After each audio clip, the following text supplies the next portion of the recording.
men sizlarga Aqlvoy kanalining top 10 ta eng zo'r multfilmlari haqida gapirib beraman. Video davomida biz multfilmlarga 10-dan 1-gacha bo'lgan o'rinlarda baho beramiz va Aqlvoydagi eng zo'r multfilmlarni aniqlaymiz. Bunaqa kontentni YouTube dan topish qiyin. Shuning uchun hoziroq obuna bo'lib qo'yganingiz yaxshi.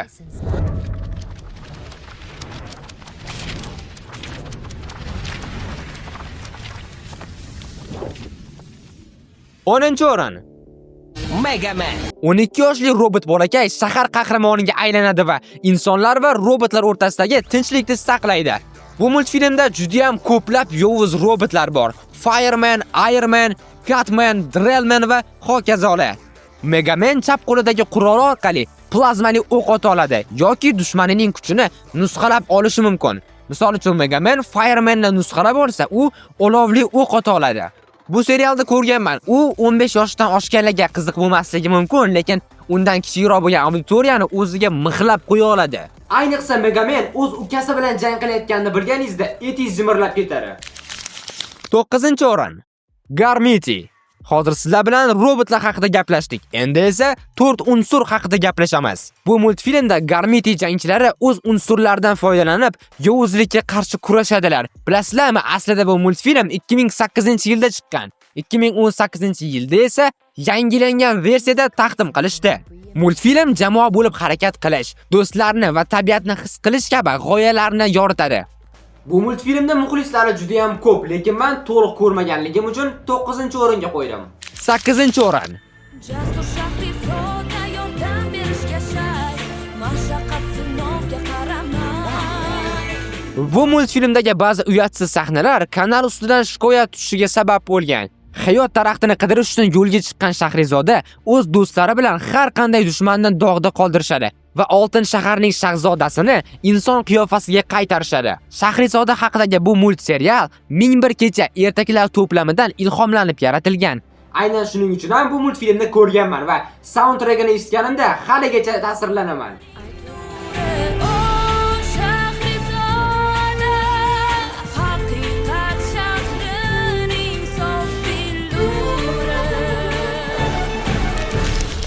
Yettinchi o'rin. Agarda siz Mobile Legends, Free Fire va PUBG Mobile o'yinlariga donat qilmoqchi bo'lsangiz, sizlarga James Fire donat servisini tavsiya qilamiz. Servis sizga arzon va tezkor xizmatlarni taklif qiladi. Eng muhimi, ishonchli. Servisning manzili video ostida bo'ladi. G'alaba seniki, Bu multfilmda bolalar o'zlarining aqlli mashinalari bilan musobaqada qatnashadi. Asosiy voqealar vachkarlar poygasi bo'lgani bilan do'stlik va sadoqat kabi hislatlarga ham urg'u berilgan. Bosh qahramon ismi Jin va u o'zining Blue ismli ongli mashinasi bilan chempion bo'lish sari harakat qiladi. Vachkar poygalari multfilmining auditoriyasi juda ham katta. Shuning uchun ham 7-o'rinni egalladi. 6-o'rin.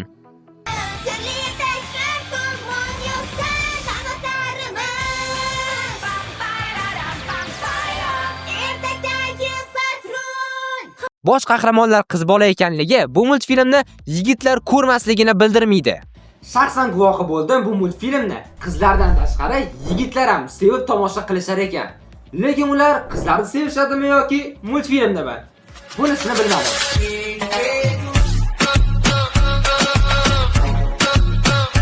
Ertaknamo olamda 4 nafar dugonalar sehrgarlik sirlarini o'rganishadi. Bu multfilmda ikkita olam bor. Ertaklar olami va insonlar olami. Hozirda bu olamlar bir-biridan ajratib qo'yilgan. Ertakdagi patrul multfilmini janglar, action uchun emas, komediya va o'zimizda qizlarda sarguzashtlari uchun ko'rishni maslahat beraman.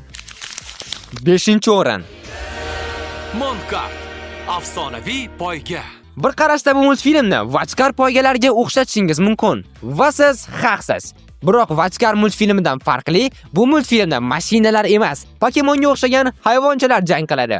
Avvaliga bu shunchaki musobaqalardek tuyuladi, lekin qismdan qismga o'tganingiz sari bu yovuzlikka qarshi ketayotgan kurash ekanligini sezib borasiz. Agar vachkar yoki monkart tanlash kerak bo'lsa, men monkart tanlagan bo'lardim. Shuning uchun ham u 5-o'rinda. 4-o'rin. U mashq qilib yashaydi. Shiddatli beshovlon bilan vodiyni himoya qilar, jon bilan, vijdon bilan. Kung Fu Panda. Ha, dunyoni larzaga solgan Kung Fu Panda haqidagi serialda Aqlvoy telekanali ham efirga berishgan. Aqlvoy jamoasi serialni qaytadan dublyaj qilishdi. Albatta, ularda ham dublyaj yaxshi. Lekin baribir eski dublyaj yagona edi.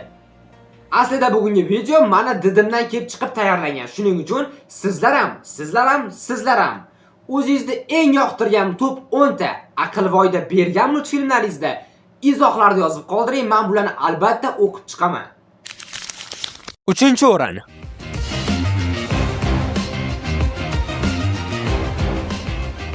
Envel qahramonlari. Davom. Rossiya ijodkorlari tomonidan ishlab chiqarilgan ajoyib multfilm. Aniq bilaman, bu multfilmni ko'rgansiz. Shuning uchun ham voqealarda sizga tushuntirishim shart emas. Bu multfilmning 2 ta mavsumi bor. 3-mavsumi qachon chiqishi haqida esa kanalimizda alohida video qilingan. Ko'pchilik Vachkar va Monkart kabi multfilmlarda bu multfilmdan yaxshiroq deb o'ylashi mumkin. Bu ularning shaxsiy fikri, lekin men Envel qahramonlarini Aqlvoydagi ko'p multfilmlardan ustun deb bilaman. Shuning uchun ham 2-o'ringa qo'ymoqchi edim, lekin 2-o'rinda Vorzakonlar multfilmi bor. 2-o'rin.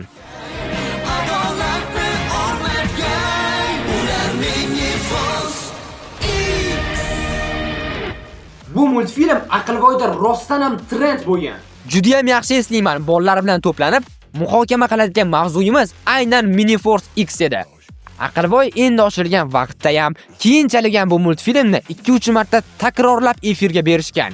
Top 10 taligimizdagi boshqa multfilmlardan farqli, bu multfilm action va janglar jihatidan talabga javob bera oladi. Multfilmda qo'l jangi, otishmalar, hattoki robotlar janglari ham bor. Lekin mana shu multfilmlarning hammasini bitta qilgan taqdirimizda ham 1-o'rindagi multfilmimizga tenglasha olmaydi. 1-o'rin. Garchi u mohir havo sehrgari bo'lsa ham, hali yana ko'p narsalarni o'rganish kerak edi. Biroq men Ang dunyoni qutqarishiga ishonardim. Avatar Ang haqidagi afsona. Avatar 100 yildan beri davom etayotgan urushni to'xtatish uchun qaytadi. Olov xalqi boshqa unsurlarni yo'q qilib yubormoqchi. Dunyoni saqlab qolish uchun Avatar olov, yer, havo va suv sehrlarini o'rganish kerak. Avatarning ismi Aang va u hali 15 ga ham kirmagan, lekin uni dushmanlardan juda ham katta ustunligi bor. Bu uning do'stlari. Sokka. U sehrgar emas, lekin juda ham kuchli jangchi va Avatar jamoasining sardori. Toph. Ko'zlari ko'r bo'lishiga qaramasdan, yer sehridan juda ham kuchli mahorat bilan foydalana oladi. Zuko. U olov shahzodasi va ilgari Avatarga qarshilik ham qilgan. Katara esa bu alohida mavzu. 1-mavsumda Kataraning ko'zlaridagi beg'iborlikdan u qanchalik yaxshi inson ekanligi bilinib turardi. 3-mavsumga kelib esa u qat'iyatli, qudratli suv sehrgari 100% boshqa odamga aylanadi. Siz ham maqsadsiz, besamar o'tayotgan hayotingizni o'zgartiring. Buning uchun Super Muxlis kanaliga obuna bo'ling. Agar bizni kontentlarimizda donat bilan qo'llab-quvvatlamoqchi bo'lsangiz, video ostidagi havola orqali o'tib, o'zingiz xohlagan summani donat qilishingiz mumkin. Undan tashqari, animelar va multfilmlarga meni fikrlarimni bilmoqchi bo'lsangiz, Instagram profilimizga, men bilan jonli suhbatlarda, chatda gaplashmoqchi bo'lsangiz, Telegram kanalimizga tashrif buyurishingiz mumkin. Hammasini havolasi video ostida bo'ladi. Sizlar bilan Super Muxlis bo'ldi.